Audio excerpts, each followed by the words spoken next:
The Louisiana Raging Cajuns in 2023 made a bowl game under Michael DeSormo, yet finished 6-7, and it felt like they just could have had a lot of better season than what came to fruition there in 2023. But it feels like 2024 is that year where this team is going to take an absolutely massive jump. They have a ton of returning production and are looking to get right back being a sneaky contender for a Sun Belt Conference title this upcoming season. Will that be the case in 2024? Well, you're about to find out what I think here in this video. What's up, Tailgaters? You're in the booth with Tailgate Nate today. I want to welcome you to my channel and, of course, welcome you to Prediction Season. It's where I predict all 134 FBS level college football teams, which means I'm doing your favorite team. You got to hit the subscribe button and ring the bell, especially if you're as big of a college football nerd as I am, because you're going to want to have to hear what I have to say during the season as well. If you're a fan of a Power 4 team, you already have a video up on my channel, and we only got about 40 of these videos left if you still are waiting for a prediction as a fan of a Group of 5 team. Don't worry, it's coming. We are getting through them. Hey, look, we'll talk about the Raging Cajuns here, but I got to tell you, thank you for watching this video. Help support my channel in more ways than you can even imagine.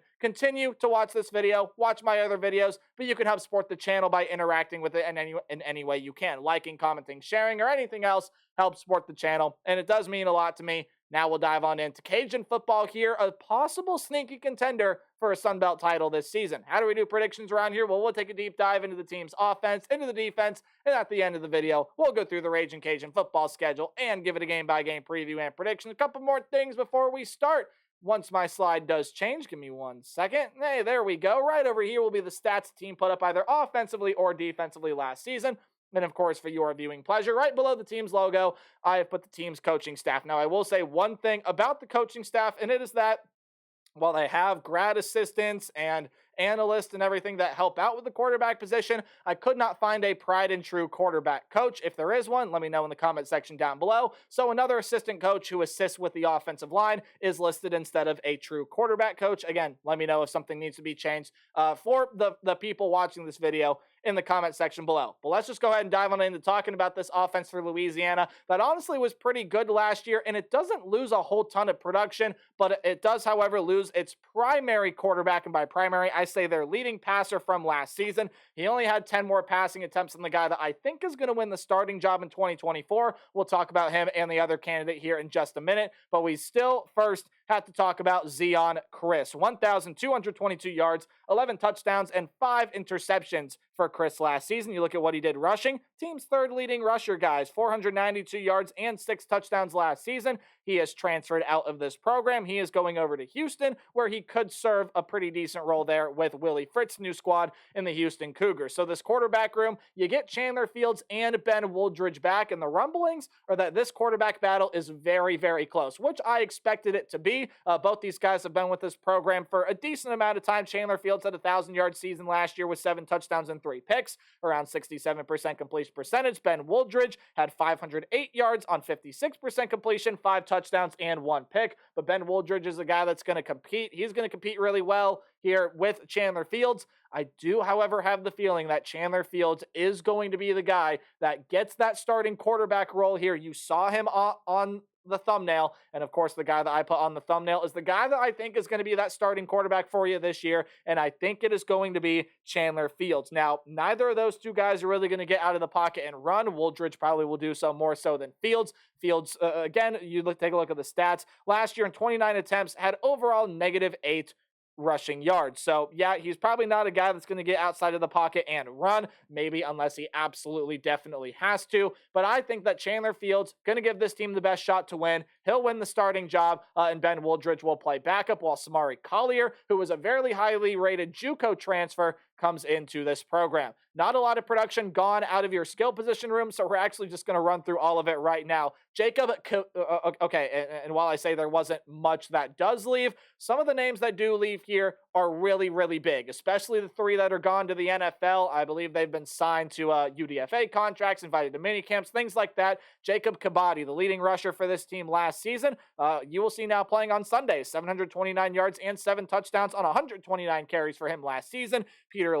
LeBlanc, you could argue, was the most talented wide receiver in this room last year. 30 catches, 468 yards, 4 touchdowns. The 468 yards was second on the team last season. And Neil Johnson, who was also a top 5 receiver, 383 yards, 5 touchdowns on 30 catches, much like his wide receiver counterpart in Peter LeBlanc. He is also off to the NFL with Kabaddi and LeBlanc, but you do lose Pierce Midgel. Hopefully I'm saying that last name right. He is gone due to graduation out of the tight end room, had 8 catches for 88 yards last year, was the highest, or I should say the leading wide receiver or leading pass catcher, whatever you want to call it, among players that did not reach 100 yards last season. So you lose all 4 of those guys here. Of course, the 3 ones that I mentioned previously to Mitchell are gone off to the NFL. So let's talk about what comes back in each and every one of these rooms. Starting, of course, with that running back room, Draylon Washington is back. And yes, even though Kabaddi does leave and he was a very good running back, I think Draylon Washington is going to perform out to be just fine. He was the team's second leading rusher last year,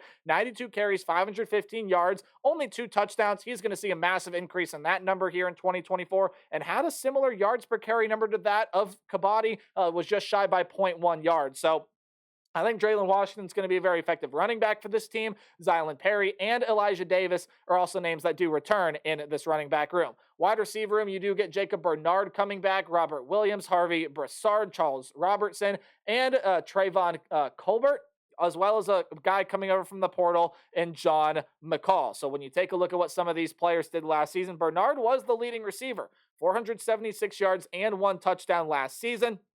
Robert Williams had 385 yards and 4 touchdowns. Broussard had over 300 yards last year. Robertson was the lone guy that I haven't mentioned yet here in this video out of a wide receiver that had over 100 yards, had 189 of them last season. John McCall's a pretty solid transfer coming in. Don't know how much playing time he'll get compared to a lot of the returners, but he will kind of cushion the blow of losing Peter LeBlanc a little bit. Still a very talented wide receiver room, and it's a very talented tight end room as well, because Terrence Carter is the one pass catcher that I haven't talked about that reached 100 yards, 255 of them to be exact last year on 28 catches for 3 touchdowns. Caden Jensen and Ty Stamey are also coming back to this tight end room as well. And although you do lose Nathan Thomas, what you could argue is probably your best defensive lineman last season, to the NFL, pretty much everyone else comes back. A.J. Gilly, George Jackson, Jax Harrington, Landon Burton, Bryant Williams, my apologies, and Quentin Williams. They all come back here.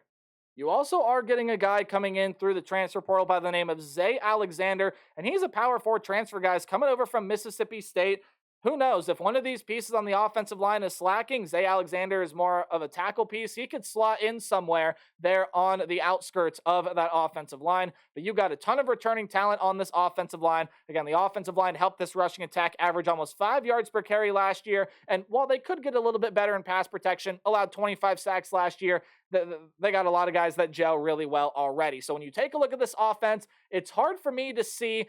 Maybe the points per game number stays at around the same, because the points per game, yards per game number for last year, in most cases, don't necessarily go together. You probably are looking at a team that gains around 425 yards if you're scoring 32 points per game. But that's exactly what Louisiana could do this year. I think Chandler Fields or Ben Wooldridge is going to be pretty good. Again, I happen to think Chandler Fields will be a little bit better, which is why I think he wins that starting job. Washington will fill in nicely in the running back room. Lots of returning wide receiver talent, a good experienced offensive line that returns most pieces from last year. Hey guys, all the puzzle pieces are here for this to be a really good offense for the Raging Cajuns in 2024. When you take a look at the defensive side of the ball for Louisiana this season, it too does lose its fair share of really high-end, high-caliber talent, but the defensive side of the ball is what you want to see improve here in 2024. Michael DeSormo's defense was okay at times last season. In fact, at times it actually looked pretty darn good, but you notice it posts some similar numbers to that of their offense. So whatever the offense was able to do well, the defense allowed the opposing offense to do well. They were a pretty average pass defense and not a very good rush defense,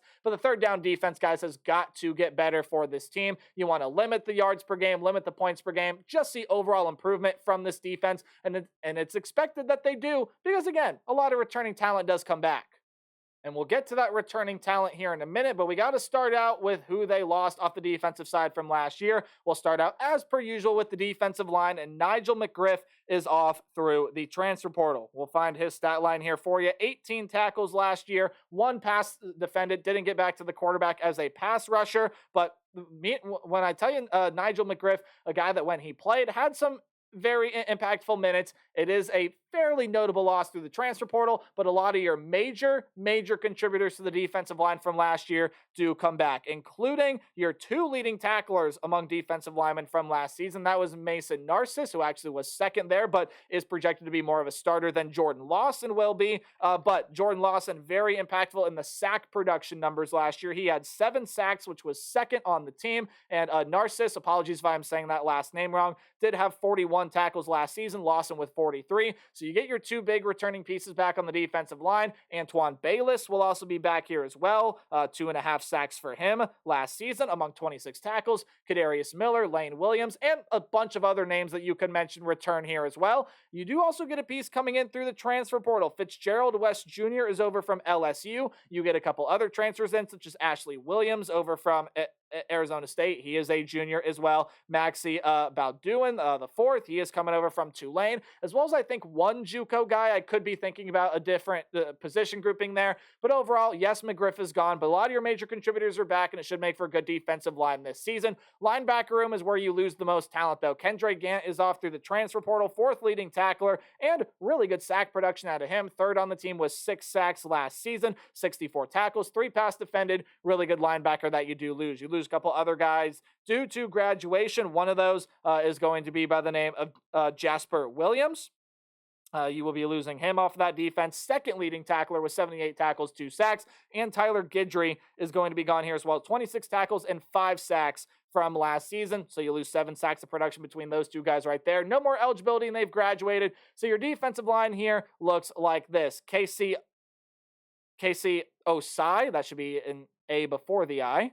I was looking at that thinking, wow, that's probably not spelled right, and it wasn't. Casey Osai does come back and will probably be your most impactful linebacker, as he was last season. He was your leading tackler, 95 tackles and 1 sack last season. Trey Fight does come back. Wasn't a notable contributor last year, could be this year. Cameron Whitfield, Caleb Edwards, and Caleb Kabadi will all be coming back, while Carmicah Glass does come in, I believe, from Cincinnati. Oh, no, sorry, Missouri, not Cincinnati, Missouri, through the transfer portal. Defensive back room, no notable losses out of the cornerback room, and you really only lose CJ Caesar, if that is how you pronounce that first name. Apologies if it is mispronounced. He has gone off through the safety room. Not a super huge notable contributor. I don't even think reached double-digit tackles last year. So your defensive back room remains mostly intact. Keon Martin is a big returning name in the cornerback room. 7 passes defended, I believe, led the team, did have a pick, and was a top 10 tackler last season as well. Caleb Anderson also does return as another very impactful corner. 5 passes defended, 1 interception last year. Justin Agu and Shadwell Nakuba do return here as well as some very good depth pieces here. There will probably be cornerbacks 3 and 4 behind Martin and Anderson as 1 and 2. And in the safety room, Tyrone Lewis is back. 3 interceptions last year to pair with his teammate Tyree Skipper. To pair with his teammate Tyree Skipper and another teammate in Jalen Clark. I was trying to find the other name there, but Lewis, Skipper, Clark all had 3 picks last year, and they all come back. Cortland Flowers and Amir McDaniel are also all names that return, while Jalen Duggar is a name in from the transfer portal. And kickers are people too, so we got him, show him some love. Gone is Thomas Leo, the primary punter, due to graduation. And again, I'll put another little disclaimer out. Raging Cajun fans, I would absolutely love it if you would show some kickers some love too, and leave who your punter is going to be in the comment section below, because there really isn't a true punter listed on their spring roster on their official athletics website. There's not one on ourlads.com. So I put 3 kickers down here. Now, Kenneth Alamdares was the primary place kicker last year, and he'll probably keep that duty. But you do have Logan Klotz, who handles kickoffs. You have Tony Sterner, who kind of sat back in this kicking room last year. Probably one of those latter 2 guys could be the primary punter, but if there's another name you Raging Cajun fans have in mind,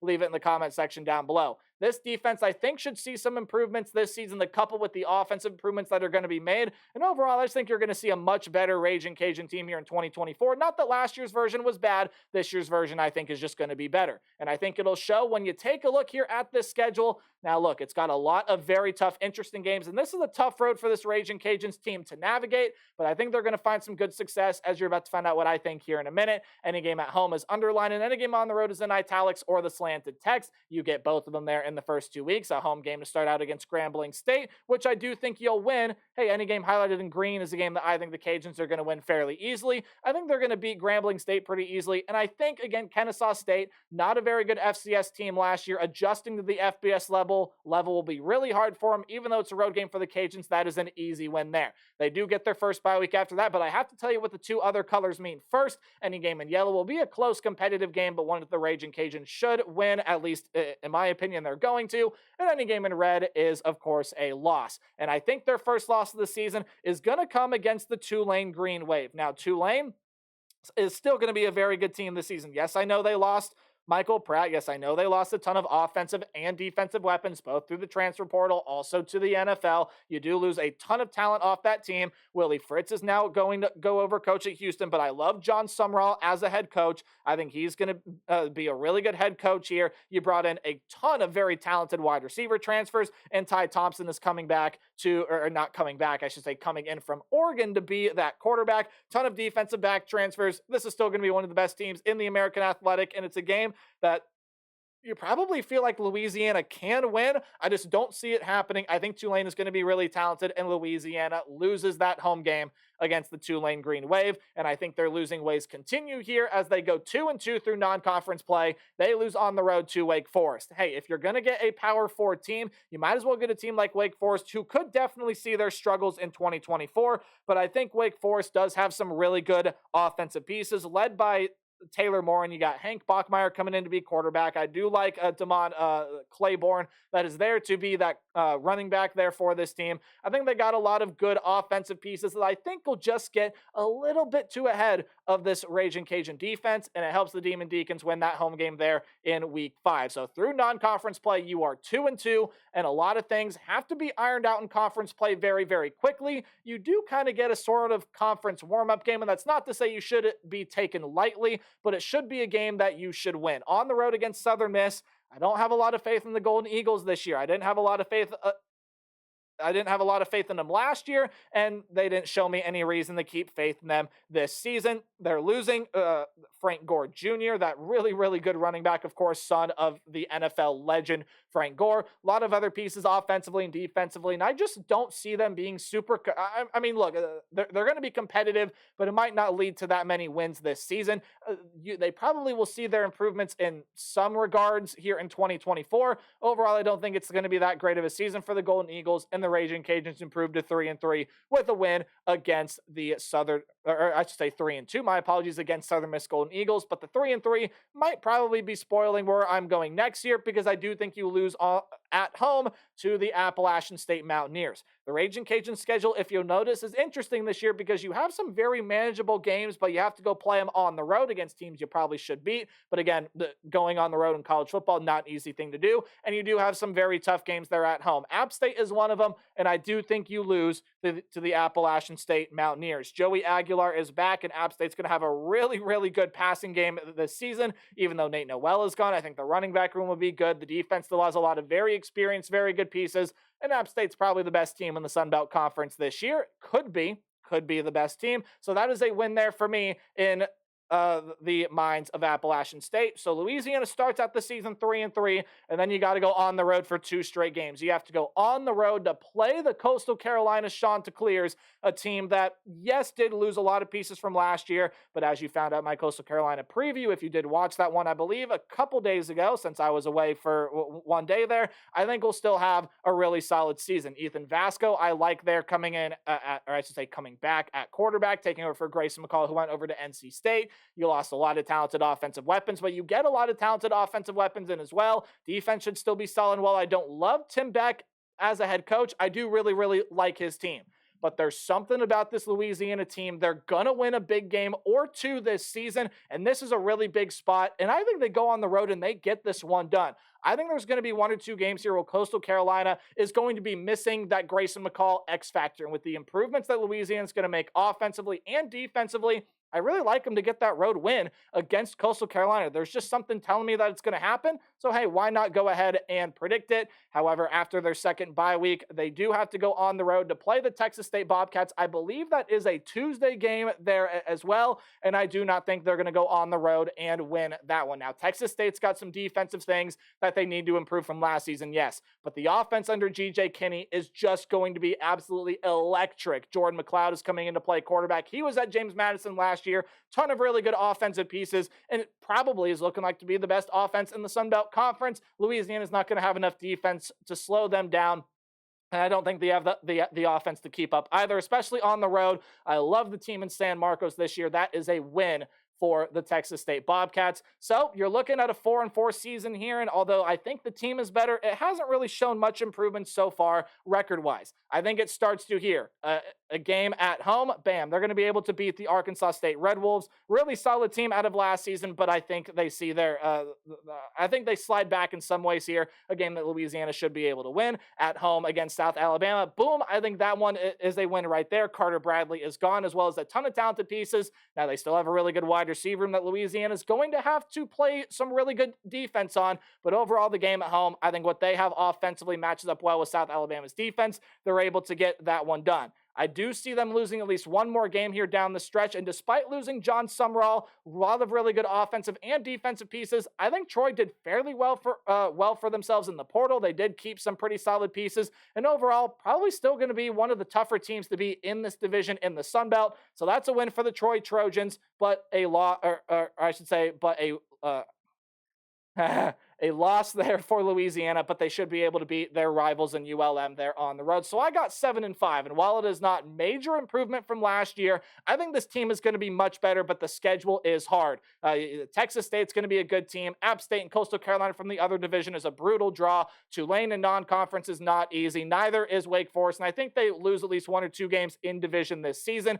But overall, you're looking at a very improved, much better Raging Cajuns team that I think could see themselves explode if everything goes right. So let me know what you guys think of the Raging Cajuns in the comment section below. Remember to play hard and tailgate harder.